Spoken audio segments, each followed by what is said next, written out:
sosok ular siluman. Kepalanya besar banget kok.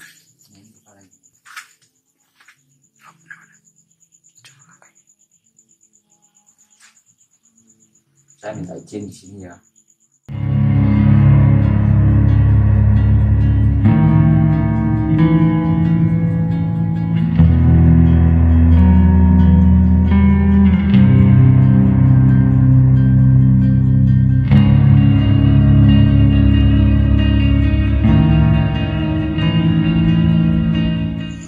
Assalamualaikum warahmatullahi wabarakatuh. Salam warahmatullahi wabarakatuh. Jumpa lagi di channel Irasional, channel yang bahas tentang hal-hal mistis dan tidak rasional. Pada kali ini kita ada di Gua Jepang Pengklik, tepatnya di Berbah. Ini momen bersejarah di Indonesia, kehadiran Jepang kemudian membuat tempat untuk menyimpan senjata sekaligus untuk tempat berlindung. Oh, ini ada Pak Dery. Gimana Pak? Ini dulu sejarah kayak yang bangun ini siapa, kemudian tahun berapa, apakah pribumi atau orang Jepang untuk melakukan hal-hal seperti ini? Kalau yang membangun ini sebenarnya prakarsa dari orang-orang Jepang. Jadi ketika dia di sini, tempat ini dibangun untuk menyimpan semacam amunisi atau apa. Terus kalau yang buat kayak gini tuh Pak, mereka tuh orang-orang pribumi atau orang-orang Jepang yang dia itu memaksa pribumi untuk membuat Jepang. Nah itu masih yang kedua itu mas. Jadi orang-orang pribumi mereka di sini nggak banyak, lebih banyak orang-orang pribumi yang membangun. Dan kita ini merasa kayak ditipu saat itu karena Jepang di sini dia punya kayak propaganda bahwa mereka adalah saudara kita. Jadi saat itu banyak orang yang tertarik karena memang banyak yang kayak tes kesehatan, kayak pekerjaan. Mereka bangga karena Jepang itu kayak memberi kemerdekaan saat itu karena dijajah oleh Belanda. Dan akhirnya mereka mau membangun ini, ternyata ditipu ini.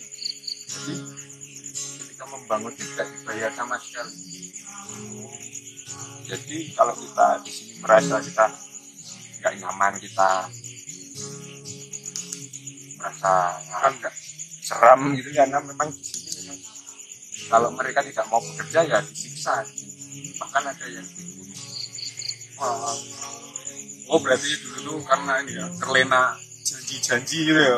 Propaganda setelah dijajah Jepang Belanda lama, kemudian datang Jepang kayak ini juru selamat ya, sehingga orang-orang pribumi itu percaya bahwa ketika kita bekerja sama Jepang berarti kita tuh mendapatkan kebebasan, tapi kok ternyata malah dikibuli lah, malah diperlakukan yang buruk banget sampai dibunuh.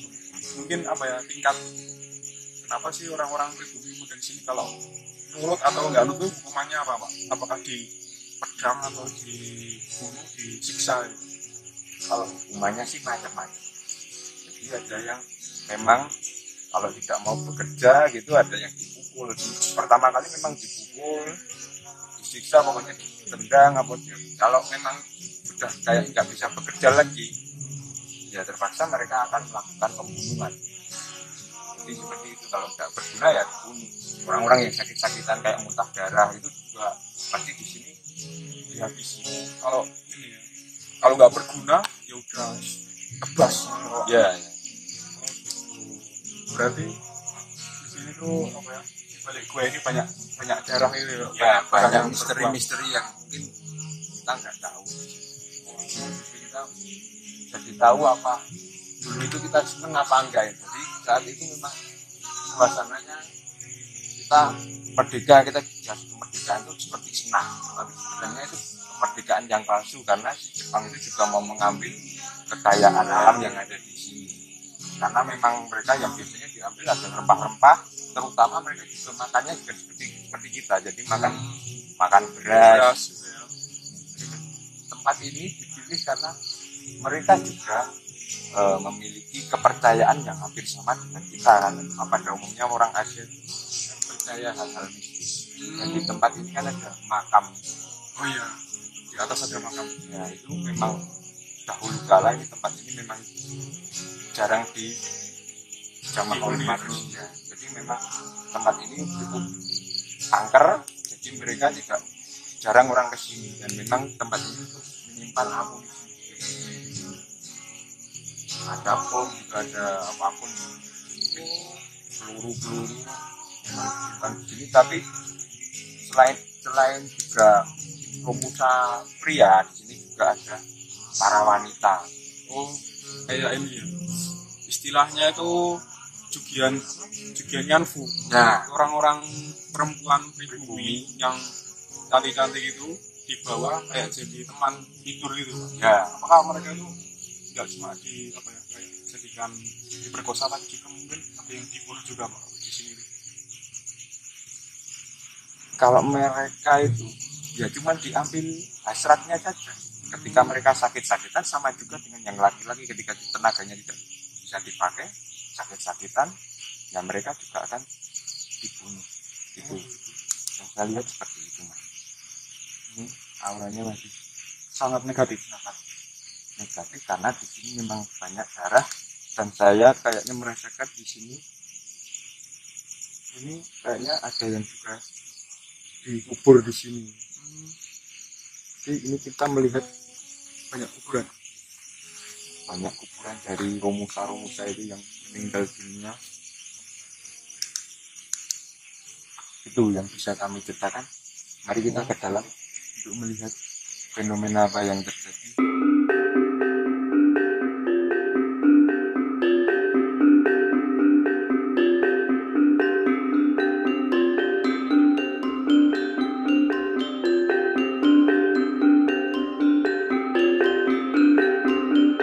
Oh ini tembok.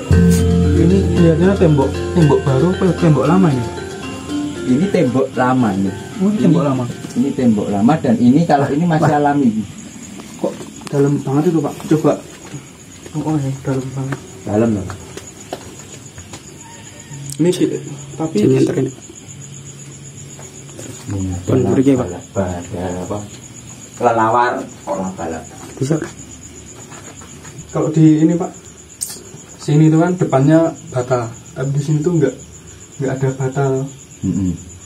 Strukturnya bebatuan langsung itu nggak ada bata. Jadi orang Jepang itu untuk menganalisa bahwa tempat ini bisa jadi gua itu mereka sudah punya ilmunya atau lewat orang-orang pribumi yang sudah tahu oh ini cocok untuk buat gua gitu. Atau ini wah Jepang itu memang udah punya ilmunya untuk bikin kayak gini gitu. Nah itu Mas. Kalau memang Jepang itu memilih biasanya batuan-batuan kars kayak gini yang biasanya kan lebih padat. Kayak ini kan batu-batu gamping gitu. Mereka tahu bahwa tempat ini cukup kuat. Jadi tidak semuanya harus dikasih bata. Biasanya cuma depan tok. Sebagai petunjuk gitu. Ya. Karena mereka juga menjajah kita nggak lama. Sebenarnya juga mungkin mau dikasih bata tapi kan keburu sudah saat itu kan kita sudah merdeka. Jadi biasanya cuma bangun seperti ini. Saya harus madep sana ya kameramen. Mohon maaf saya terpukau dengan pemandangan yang ada di sana karena banyak kepala-kepala. Oh ini Pak, berarti ini kalau dengan lihat itu kepala-kepala itu kepala-kepala orang-orang pribumi atau orang-orang Jepang atau dua-duanya. Biasanya kan orang Jepang itu kalau kepala orang-orang yang mungkin rambutnya agak gondrong. Gondrong. Iya. Kepala orang-orang yang gondrong. Untuk Mereka kayak gimbal, kayak nggak keramas itu, lama sekali memang.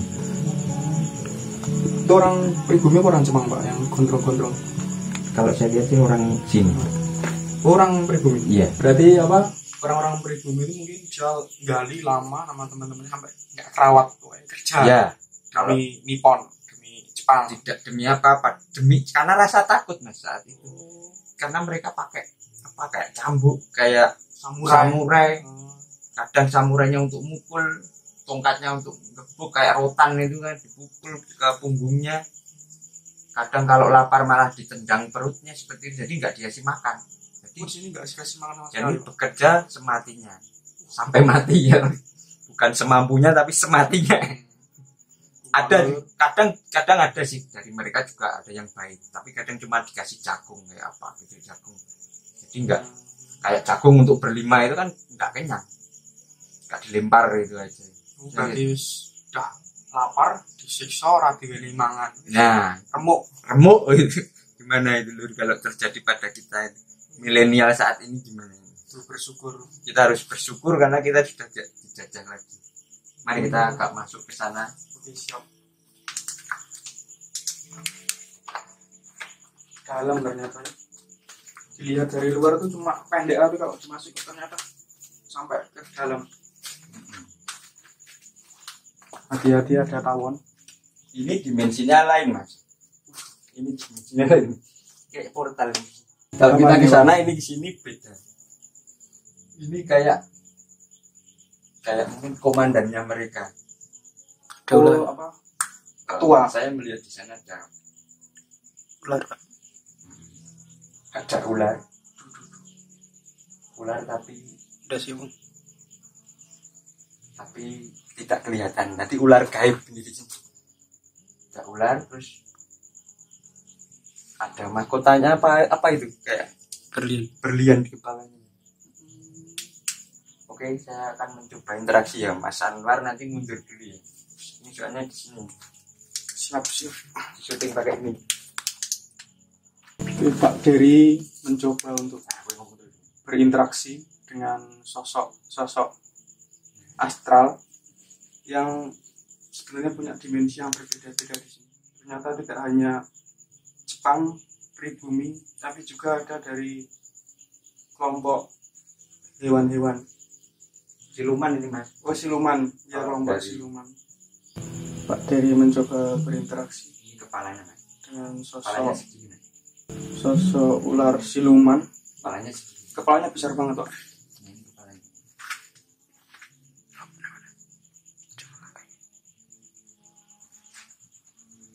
Saya minta izin di sini ya. Boleh? Pak Dery mencoba untuk meminta izin.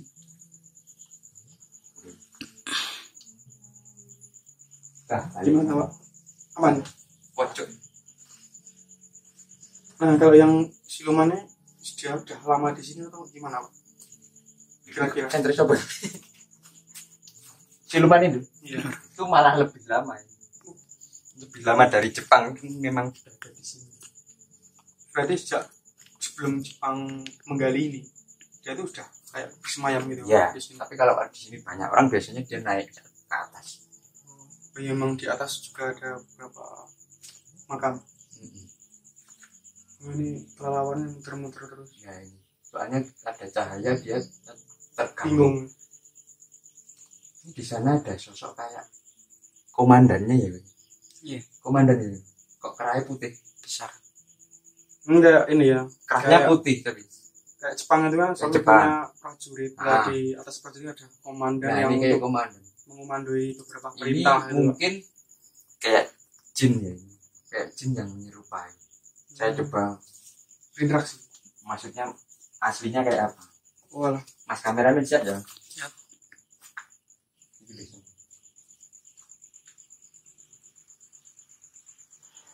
Tunjukkan wujud asli. Oh Mas. Oh Mas.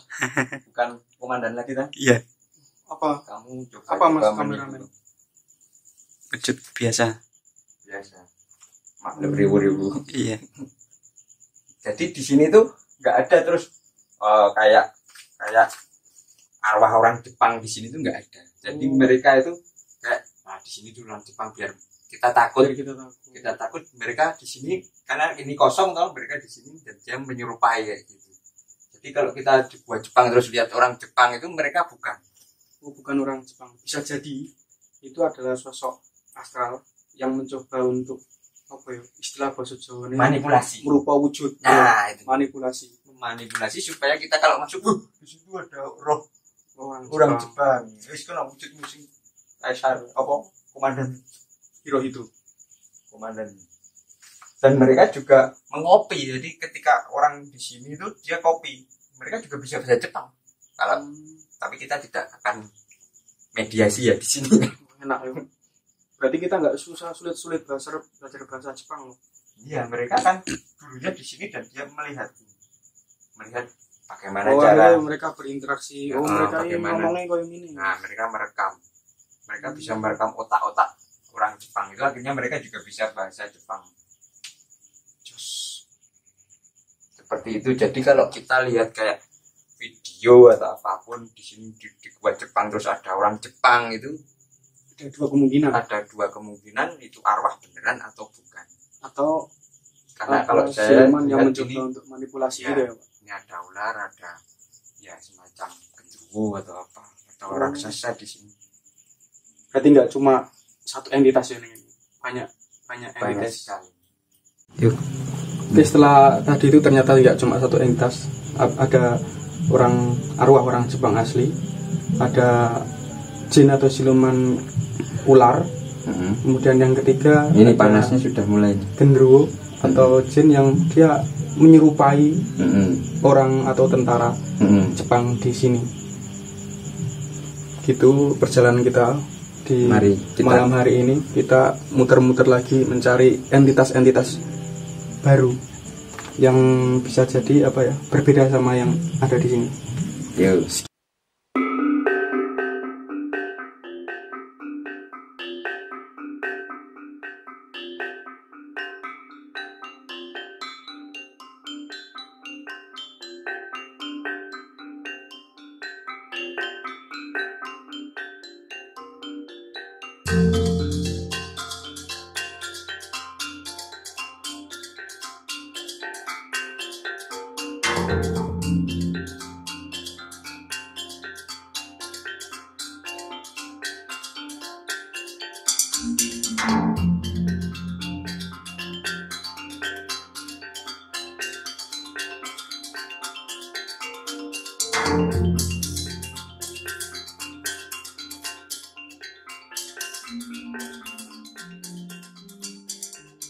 Oke, ini kita masuk ke gua Jepang yang kedua. Jadi gua Jepang yang ada di Berbah ini dulu sebenarnya dia untuk apa ya? Untuk menyimpan bom, untuk menyimpan senjata yang dijatuhkan dari pesawat, sekaligus untuk mengintai pergerakan di bandara Adi Sucipto. Ya, betul.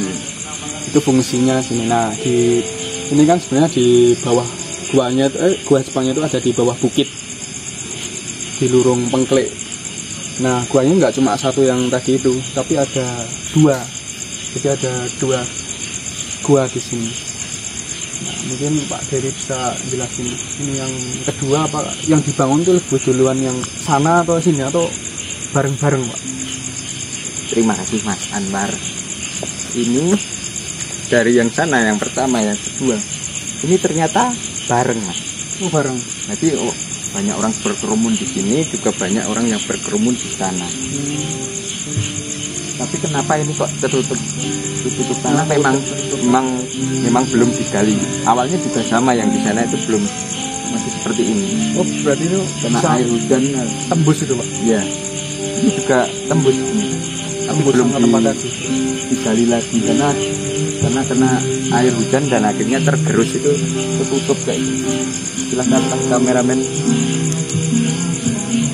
Ini sebenarnya juga dalam. Oh, ini sebenarnya juga dalam sampai kayak yang awal Ya, tadi, sampai dalam ya. banget. Ya, Tapi kena longsor gitu, Pak. ya. Longsor sehingga apa ya, tanahnya turun ke bawah, tertutup, jadi nggak seperti dulu. Ya.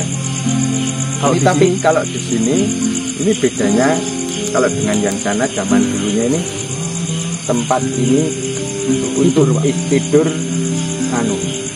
prajuritnya kan. Jadi pemimpinnya tidurnya di sana sama cewek-cewek yang tadi Oh, sama. yang itu tadi gudik-gudiknya itu.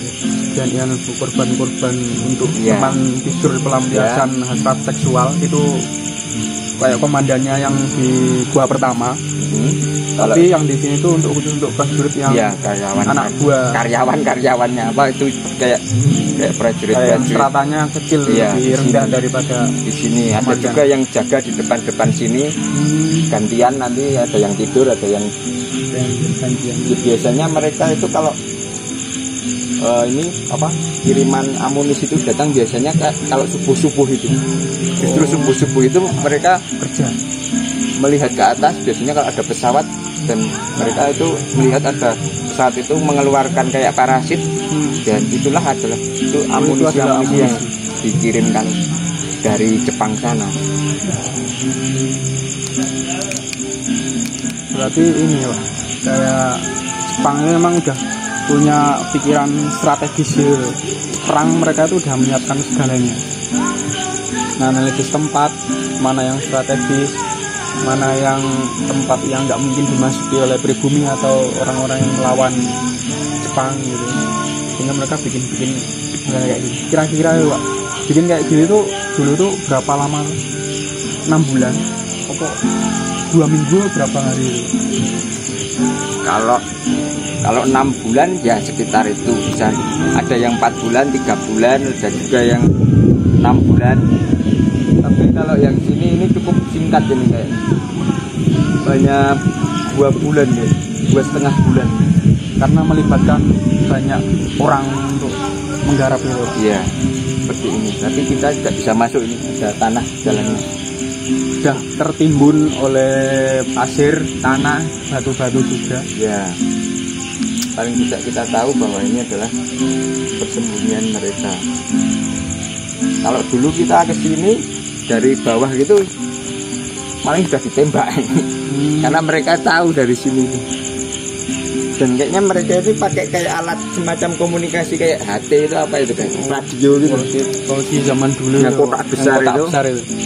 Dan mereka biasanya kalau ada pesawat yang mau mengirimkan, mereka dapat informasinya dari alat komunikasinya itu. Kayak apa Pak? Kayak misalnya ya, mereka itu dapat perempuan. Nah, perempuannya dari desa, misalnya dari desa sekitar sini, atau mereka itu sudah kontak sama pribumi, suruh store perempuan gitu, gimana Pak itu Pak? Nah, ini juga dari apa ya? Dari kita sendiri ya, sepertinya mereka itu ada yang memang bekerja sama dengan Jepang, karena Jepang kadang memberikan sesuatu untuk kita. Kemudian tunjukkan ini biasanya orang petinggi desa. Tapi oknum ini enggak semua petinggi desa yang saya lihat ini, kalau saya menerawang jauh ini, tapi oknum menyediakan kayak cewek-cewek, gadis-gadis yang istilahnya disediakan untuk ya kayak apa ya, kalau dulu kan. Berarti dulu itu kayak apa istilah sekarang itu dari pihak ketiga, ada vendornya untuk penyaluran perempuan untuk memenuhi hasrat seksual para penjajah yang tentara Jepang itu yang jauh dari istrinya. Dan agen-agennya itu juga dapat uang dari mereka, dapat yen itu loh. Dapat uang dari Jepang, yang penting kamu harus mencari perempuan yang cantik dari desa manapun, suruh ke sini. Karena Jepang ini punya pemikiran bahwa kalau ini prajurit-prajuritnya itu bersemangat kalau ada dari kebutuhan seksualnya juga terpenuhi. Jadi seperti itu. Jadi mereka juga menyupport secara kebutuhan dasarnya dari mereka, seperti makan, minum, dan satu lagi adalah seksual. Itu.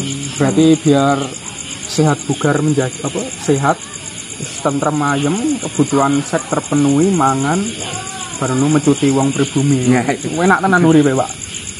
Oke, kita sudah dari gua 1 ke gua 2, banyak cerita, mulai dari orang-orang pribumi yang disiksa, dibunuh, kemudian perempuan-perempuan yang diperkosa sekaligus dibunuh juga, dan kemudian ke vendor-vendor yang menyediakan perempuan untuk memenuhi hasrat seksual orang-orang Jepang. Nah, gimana nih Pak Jerry? Apakah ada tantangan untuk saya ini untuk mencoba energi atau apa? Anda siap, memangnya Anda siap? Siap. Yang penting di sini nanti bisa merasakan energi-energi yang terkumpul di sini. Ada residu-residu energi apa, entitas apa yang ada di sini. Nanti Mas Anwar bisa duduk di sini, saya tinggal. Bentar Mas, mic-nya dipegangi dulu. Jangan lama-lama Pak. Jangan lama-lama. Nanti kalau tidak kuat bisa membunyikan ini ya. Iya Mas. Ini ada loncengan. Nah, itu datang. Oke. Nanti kamera ditinggal dan Mas Anwar di sini.